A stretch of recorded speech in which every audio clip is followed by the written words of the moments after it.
पहा कसं शेतीत आलेली आहे. मी निसर्गरम्य शेतामध्ये आलेले आहे. थंडगार वारा आहे. थंडगार हवेमध्ये पहा कसा निसर्ग आहे.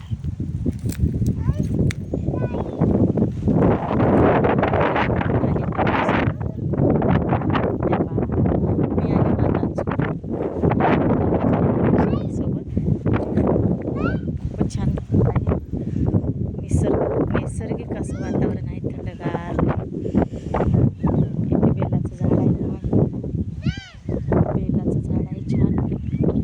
आणि हे कोणतं असं सावलीचंच आहे. थंडगार करंजीचं पेरणी पण झालेली आहे. आणि निसर्गरम्य अशा वातावरण. चिकू इकडे ये. चिकू ये मा ये ये ये ये आपण जाऊ ये. निसर्गरम्य अशा ठिकाणी मी आलेली आहे. खूपच मस्त वाटते हो. शेतामध्ये थंड थंड असं वाटतंय छान. लगे घरामध्ये असं कसं गुदमरल्यासारखं होते माणसाला, पण शेतीमध्ये ना खरंच मस्त वाटते. ही खुल्ली हवा, हिरवंगार, जसं काय नटून थटून शेती अशी हिरवीगार झालेली आहे. खूपच छान. पहा आमचा रुद्रा शेत आहे. पहा माझ्या मागे मागे मी पुढं जात आहे तर आपण मागं मागं येत आहे माझ्या.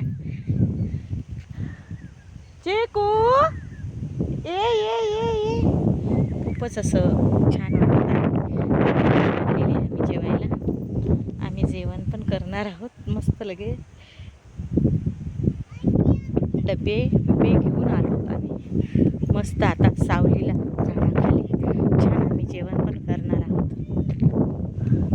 आणि खूपच छान वाटत आहे बरं का.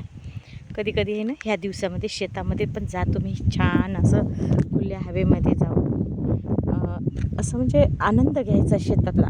प्रत्येक क्षणातला आपण आनंद घ्यायला पाहिजे. आणि जीवनामध्ये प्रत्येक गोष्टीत आनंद जर आपण घेत राहिला तर कसं वाटतंय बघा. छान वाटतंय ना. खूपच छान असे बेलाचे झाडं आहेत, सीताफळीची झाडं आहेत, जांबाची झाडं आहेत. खूपच असं म्हणजे खूपच असं निसर्गरम्य आहे. छान ठिकाण आणि लय मस्त वाटत आहे. मी ना सगळेजण झालेले आहेत, सगळे बसले तिकडे झाडाखाली. मी म्हणलं मी एक व्हिडिओ करावं आणि तुम्हाला पण शेअर करावं. हे निसर्ग खूपच असं मस्त वाटत आहे बघा. आणि खरंच तुम्ही पण ना जेवायचे डबे घेऊनच जात राहा. असे डबे घेऊन यायचं आणि मस्त एन्जॉय करायचं. या थंड हवेमध्ये आम्ही बेतच केलेला आहे की थंड हवेमध्ये जायचं तर जायचं. पहा असं कशी घनदाट असं झाडी आहे. आणि ह्या घनदाट झाडीमध्ये थंडगार हवा.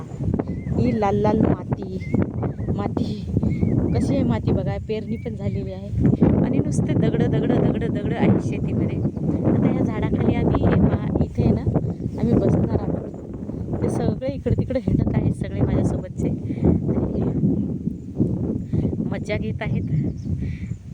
आपण असा स्वतःला वेळ दिलाच पाहिजे. सगळेजण आपण एकत्र आलेच पाहिजे आणि एकत्र येऊन असा वेळ काढला ना की खूपच मस्त वाटते बघा. आणि ह्या ऋतूमध्ये, पावसाच्या ऋतूमध्ये तर हे जे गरमी झालेली आहे आपल्याला, आपण खूप उष्णता सोसलेली आहे आणि आता अशा थंडगार हवेमध्ये आपल्याला आणखीनच खूप चांगलं वाटते. खूपच मस्त वाटत आहे. आणि तुम्ही पण जायचे बरं का. घरात राहायचं नाही तर कधीतरी असा मोकळ्या हवेमध्ये वेळ काढून मोकळ्या हवेमध्ये फिरायला जायचं. वेळ काढायचा, डबे करायचे आणि सकाळी सकाळी लवकर जायचं. आम्ही सकाळी लवकरच निघालोत घरून आणि थंड अशा हवेचा आनंदच घेत आहोत. हवा सुटलेली आहे बघा, तुम्हाला दिसत असेल. थंडगार हवा सुटलेली आहे आणि एवढा आनंद मिळत आहे ना काय सांगू तुम्हाला मी. खूपच आनंद मिळत आहे. कोकिळेचा आवाज, पक्ष्याची किलबिलाट, मोरं, हरणं. इकडं ना हे आत्ताच हरणाचा कळप गेलेला आहे. हो, तर असा हा पक्ष्याचा किलबिलाट प्राणी हे आपल्याला जे बघायला मिळते ते शेतामध्येच मिळते हो. आपल्याला घरात मिळते का. तसं काय करायचं माहिती आहे का. असं आपण जर कधी आपण असं फिरायला गेलो ना तर त्याचा आनंद घ्यायचा. वेळोवेळी आनंद घ्यायचा. वेळोवेळी वेळ काढायचा आपण. आणि आपण जर वेळ काढलात, आपण जर आनंद घेतलात, तर काय होईल माहीत आहे, आपण नक्कीच 5-10 वर्ष आणखीन जगू बरं का. कारण जितके तुम्ही आनंदी राहाल, जितका तुम्हाला आनंद होईल, हॅप्पी जगसाल ना, तेवढं आपलं आयुष्य वाढते बघा. आणि आपलं जर आयुष्य वाढायचं असेल तर आपल्याला आनंदी राहावं लागेल. आणि आपल्याला आनंद काय करावा लागेल माहीत आहे, अशा छोट्या छोट्या गोष्टीतून घ्यावा लागणार आहे. अशा छोट्या छोट्या, निसर्ग ही अशी एक हे आहे, देण आहे देवाची, की त्या निसर्गासोबत आपल्याला खूपच मजा येते, खूपच आनंद मिळते. चला तर मग भेटू पुन्हा. बघा तुम्हाला दाखवते, हे पहा.